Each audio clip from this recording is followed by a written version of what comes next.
अस्सलाम वालेकुम नाज़रीन। आज हम बात करने वाले हैं कि अक्सर सवालात जो हमारे ग्रुप्स में भी आते रहते हैं और जब हम तबलीग के सिलसिले में मुहर्रमुल हराम में पाकिस्तान के मुख्तलिफ़ शहरों में सफ़र करते हैं तो अक्सर सवाल जो हमसे पूछे जाते हैं मिंबर पर वो ये हैं कि या अली मदद के बारे में क्या है कि या अली मदद के सिलसिले में कुरान से कोई दलील पेश करें या कुरान से कुछ आयात पेश करें। तो आज क्योंकि मेरे पास वक्त भी था तो मैंने सोचा कि कुरान मजीद से और मुख्तलिफ़ कुतुब से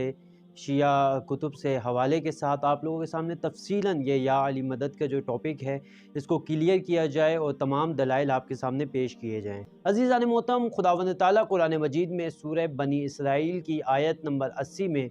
जो कि पारे 15 में मौजूद है, में इरशाद फरमाता है कि तो ये दुआ मांगा करो कि ऐ परवरदिगार मुझे जहाँ पहुँचा अच्छी तरह पहुँचा और मुझे जहाँ से निकाल तू अच्छी तरह से निकाल और मुझे अपनी बारगाह में एक ताकतवर मददगार अता फरमा।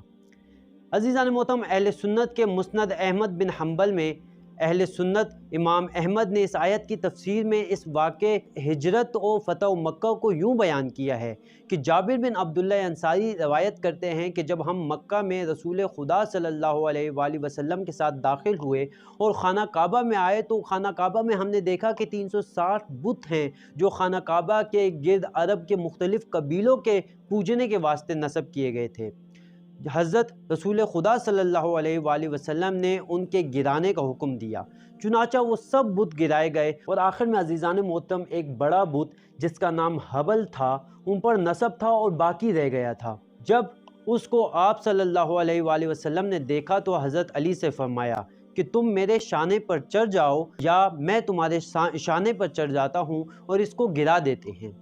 अज़ीज़ान मोहतरम, मौला अली अलैहिस्सलातु वस्सलाम ने अर्ज़ किया कि आप मेरे शाने पर चढ़ जाएं।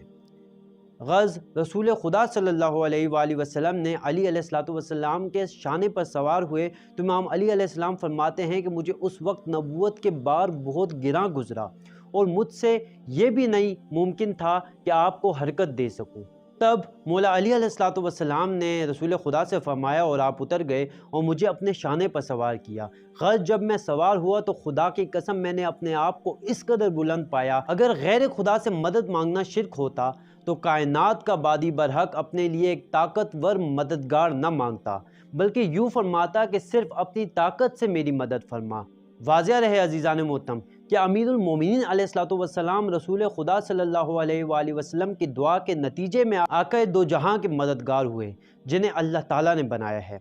अब जनाब अली अलैहिस्सलातु वस्सलाम की मदद अल्लाह ही की मदद है क्योंकि मौला अली अलैहिस्सलातु वस्सलाम नासिर नबी बिइज़्निल्लाह व बिअम्रिल्लाह है। अज़ीज़ान मोहतरम, दूसरी आयत जो आपके सामने मैं पेश करना चाहूँगा, खुदावंद ताला कुरान मजीद में इरशाद फरमाता है वस्तईनु बिस्सब्रि वस्सलाह व इन्नहा लकबीरतुन इल्ला अलल खाशिईन। ये आयत नंबर 45 है सूरह बकरा की जो पारा नंबर 1 में मौजूद है। अज़ीज़ान मोहतरम, आए हम अब देखते हैं कि इस आयत का तर्जुमा क्या है। तर्जुमा है कि और मदद लो मुसीबत के वक्त सब्र और नमाज से, और अलबत्ता नमाज दो भर है मगर खाकसारों पर नहीं है या खुशू रखने वालों पर नहीं है। अज़ीज़ान मोहतरम, तरतीब नज़ूल में ये आयत मदनी है और सूरह बकरा की तमाम आयत मदनी हैं और ईया का नस्ताइन की हैं। अज़ीज़ान मोहतरम, इमाम सादिक़ अलैहिस्सलातु वस्सलाम ने फरमाया है कि हम अहले बैत इस आयत की बातनी ताबीर से वाकिफ़ हैं। आयत में सब्र से मुराद मुस्तफ़ा हैं और सलात से मुराद मुर्तज़ा हैं। ये तफसीरुल बुरहान, तफसीरुल फ़रात और तफसीरुल कुम्मी में इस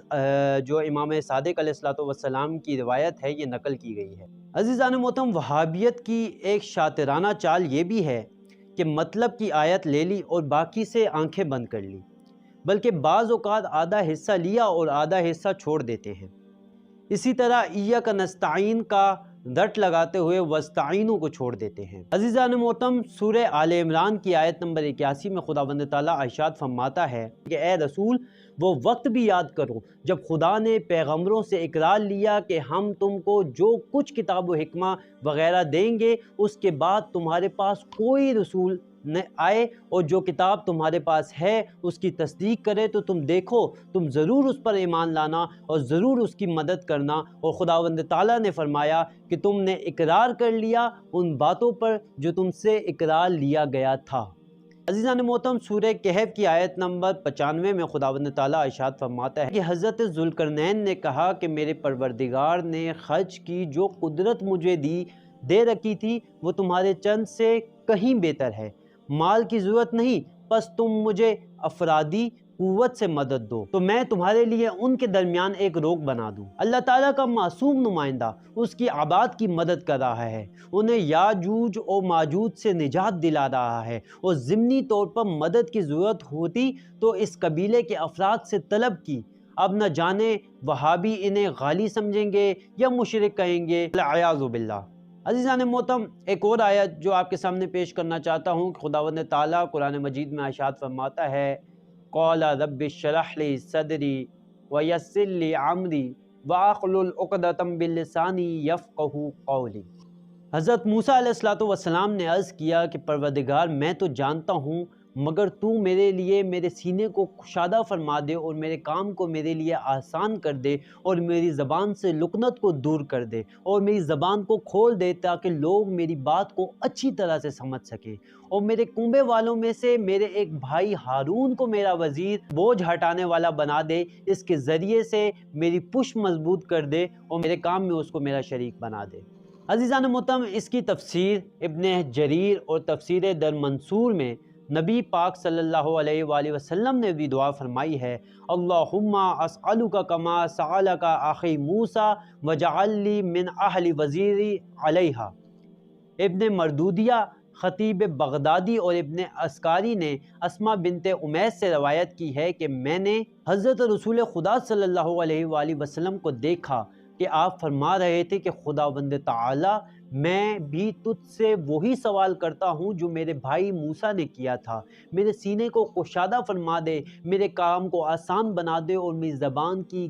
گرہا کو کھول دے تاکہ لوگ میری بات کو اچھی طرح سمجھ سکیں، اور میرے اہل بیت سے علی کو میرا وزیر بنا اور اس کے ذریعے سے میری پشت کو مضبوط کر، اور میرے کام میں اس کو میرا شریک بنا دے تاکہ ہم دونوں کثرت سے تیری تسبیح کریں اور کثرت سے یاد کریں، اور تو ہماری حالت دیکھ رہا ہے۔ عزیزان محترم، تفسیر در منصور جلد نمبر 4 میں صفحہ نمبر 295 میں سطر نمبر 17 میں یہ روایت موجود ہے۔ عزیزان محترم، مالک کائنات کا نمائندہ دنیا کی مخلوق تک دین پہنچانے کے لیے مولا علی علیہ السلام کی مدد مانگ رہا ہے اور اپنی پشت مضبوط فرمانے کی دعا کر رہا ہے تاکہ کفار و مشرکین کے مقابلے میں مولا علی علیہ السلام ڈھال بن جائیں۔ ہم بھی عقائد حقہ پہ ثابت قدمی کے لیے اپنے شہنشاہ زمانہ کی مددگار کے طلب ہیں، جو کہ عین سنت نبی صلی اللہ علیہ وآلہ وسلم ہے۔ عزیزان محترم، قابل غور مسئلہ تو یہ ہے کہ مولوی جی دین لینے کے لیے تو سرکار صلی اللہ علیہ وآلہ وسلم کی مدد کے محتاج ہیں، اور پھر یا رسول اللہ مدد پہ بدعت اور کفر کے فتوے بھی دیتے ہیں۔